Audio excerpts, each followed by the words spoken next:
নতুনভাবে ৭১ টিভি এদেশের সাধারণ মানুষের কথা বলবে, বাংলাদেশের গণতন্ত্রের পক্ষে কথা বলবে, বাংলাদেশের জনগণের পক্ষে কথা বলবে, বাংলাদেশের মানুষের যে অধিকারের পক্ষে কথা বলবে।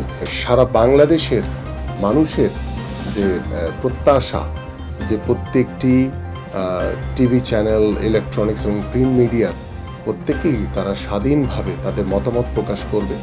সত্য কথা বলতে কখনো বাধাগ্রস্ত হবে না আর কোনো মিডিয়া, সে প্রত্যাশা করি এবং ৭১ টিভির প্রতি আমার শুভকামনা রইল।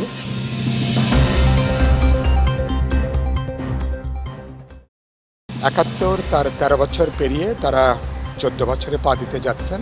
আমি বিশ্বাস করতে চাই ৭১ টেলিভিশন আমাদের এই যে মহাযাত্রা, আমাদের এই যে গণতান্ত্রিক অভিযাত্রা, ৭১ টেলিভিশন তার সহযোগী হবে এবং ৭১ টেলিভিশন এদেশের জনগণের গণতান্ত্রিক পরিবর্তনের যে আকাঙ্ক্ষা, একটা শোষণ বৈষম্যহীন মানবিক গণতান্ত্রিক রাষ্ট্র প্রতিষ্ঠার আকাঙ্ক্ষা সহযাত্রী হবে।